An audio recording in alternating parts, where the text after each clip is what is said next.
Hello! എല്ലാവരും സുഖമായിട്ടിരിക്കുന്നോ? അപ്പോൾ നമുക്കിന്ന് സിമ്പിളായിട്ടൊരു കറി എങ്ങനെയാണ് ഉണ്ടാക്കുന്നതെന്നാണ് കേട്ടോ നോക്കുന്നത്.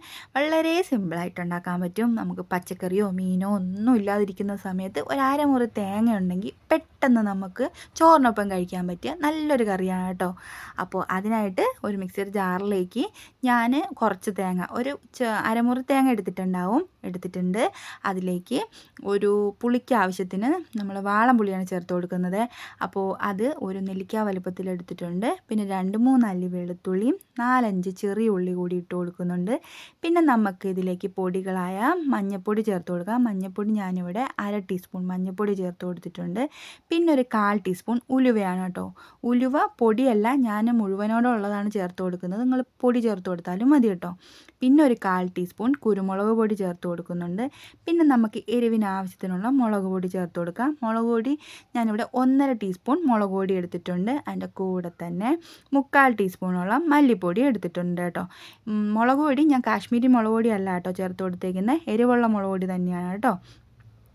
ഇനി നമുക്കിത് അരഞ്ഞ് കിട്ടാൻ ആവശ്യത്തിനുള്ള വെള്ളവും കൂടി ഒഴിച്ചിട്ട് നന്നായിട്ട് ഇതൊന്ന് അരച്ചെടുക്കണം. ഈ ഒരു പരുവത്തിൽ അരച്ചെടുത്ത് വെച്ചിട്ടുണ്ട് കേട്ടോ. ഇനി നമുക്ക് ഏത് പാത്രത്തിലാണോ നമ്മളിത് കുക്ക് ചെയ്യുന്നത് അതിനനുസരിച്ച് പാത്രം എടുത്ത് അതിലേക്ക് നമുക്ക് ഒഴിച്ചു കൊടുക്കാം. ഞാനിവിടെ ഒരു മൺചട്ടിയാണ് കേട്ടോ എടുത്തിട്ടുള്ളത്. ഇനി നമുക്കിതിൽ എത്രത്തോളം കറി ആവശ്യമുണ്ടോ അതിനനുസരിച്ച് നമുക്കിതിലേക്ക് വെള്ളം ചേർത്ത് കൊടുക്കണം. ഞാൻ ആ മിക്സിയുടെ ജാറിൽ തന്നെ കുറച്ച് വെള്ളവും കൂടി ഒഴിച്ച് അതൊന്ന് കഴുകി ഇതിലേക്ക് ഒഴിച്ചു കൊടുത്തിട്ടുണ്ട് കേട്ടോ.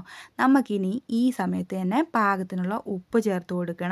പിന്നെ അതിൻ്റെ കൂടെ തന്നെ നമുക്ക് 2 പച്ചമുളക് കൂടി ചേർത്ത് കൊടുക്കാം കേട്ടോ. അത് ഞാൻ നടുവേ മുറിച്ചതാണ്, അതും കൂടി ഇട്ട് കൊടുക്കുന്നുണ്ട്. പിന്നെ ഒരു ചെറിയ തക്കാളി നീളത്തിലരിഞ്ഞതാണ്, അതും കൂടി ഇട്ട് കൊടുക്കുന്നുണ്ട്. പിന്നെ 2 തണ്ട് കറിവേപ്പില, അതും കൂടി ഇട്ട് കൊടുക്കാം.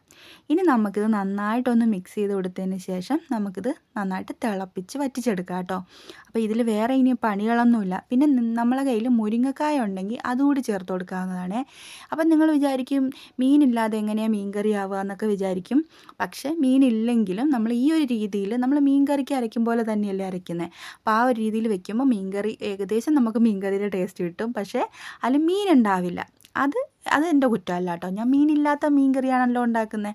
പക്ഷേ ഇത് ചോറിനൊപ്പം കഴിക്കാൻ അടിപൊളി ടേസ്റ്റാണ് കേട്ടോ. നിങ്ങളിതുപോലെ ഒന്ന് ഉണ്ടാക്കി നോക്കിയിട്ട് അഭിപ്രായം പറഞ്ഞാൽ മതി. അപ്പോൾ ഇത് നന്നായിട്ടൊന്ന് തിളച്ച് വരുമ്പോൾ നമ്മൾ തീ കുറച്ച് വെച്ചതിന് ശേഷം നന്നായിട്ടൊന്ന് നമുക്ക് തേങ്ങയും തക്കാളിയൊക്കെ ഒന്ന് വെന്ത് കിട്ടുന്ന ആ ഒരു ഇതുവരെ നമുക്കൊന്ന് തിളപ്പിച്ച് വറ്റിച്ചെടുക്കാം. ഇത് വറ്റിക്കഴിഞ്ഞ് കഴിഞ്ഞാൽ നമുക്ക് തീ ഓഫ് ചെയ്യാം. അതിനുശേഷം നമുക്കിതിൽ വേണ്ടത് ഒരു താളിപ്പാണ് കേട്ടോ. ആ ഒരു താളിപ്പും കൂടെ ചേർത്ത് കഴിയുമ്പോഴാണ് നമ്മളെ കറിക്ക് ഒരു പ്രത്യേക രുചി ഉണ്ടാവുക. അപ്പോൾ അതിനായിട്ട് ഞാനിവിടെ ഒരു ചീനിച്ചട്ടി ചൂടാക്കാൻ വെച്ചിട്ടുണ്ട്. അത് ചൂടായി കഴിയുമ്പോൾ അതിലേക്ക് 2 ടേബിൾ സ്പൂൺ വെളിച്ചെണ്ണയാണ് ഒഴിച്ചു കൊടുക്കുന്നത്. വെളിച്ചെണ്ണ നന്നായിട്ട് ഇനി ഒന്ന് ചൂടായി വന്നതിന് ശേഷം നമുക്കിതിലേക്ക് കടുക് ചേർത്ത് കൊടുക്കാം. 1/2 ടീസ്പൂൺ കടുകാണ്. 1/2 ടീസ്പൂൺ കടുക് ഇട്ട് കൊടുത്ത് അത് നന്നായിട്ട് ഇനി ഒന്ന് പൊട്ടി വന്നതിന് ശേഷം അതിലേക്ക് നമ്മൾ വട്ടത്തിൽ അരിഞ്ഞ് വെച്ചിരിക്കുന്ന ചെറിയ ഉള്ളി ഉണ്ടല്ലോ, അതുകൂടി ഇട്ട് കൊടുക്കണം. അത് ഞാൻ കുറച്ച് കൂടുതൽ ഇടുന്നുണ്ട് കേട്ടോ. കാരണം അത് മൂത്ത് അത് നമ്മളെ കറിയിൽ നമുക്ക് കഴിക്കുമ്പോൾ അത് പ്രത്യേക ഒരു ടേസ്റ്റ് ഉണ്ടാവും കേട്ടോ. പിന്നെ അതിൻ്റെ കൂടെ തന്നെ 2 വറ്റൽമുളക് മുറിച്ചതും 1 തണ്ട് കറിവേപ്പില കൂടി ഇട്ട് കൊടുത്തതിന് ശേഷം നമ്മളിതങ്ങ് കറിയിലേക്ക് അങ്ങ് ഒഴിച്ചു കൊടുക്കാം. ഇനി നമുക്കിത് നന്നായിട്ട് മിക്സ് ചെയ്ത് നമ്മുടെ ചോറിനൊപ്പം ഒഴിച്ച് കഴിക്കുമ്പോൾ അടിപൊളി ടേസ്റ്റാണ്. നിങ്ങളിതുപോലെ ഒന്ന് ഉണ്ടാക്കി നോക്കിയിട്ട് പറഞ്ഞാൽ മതി.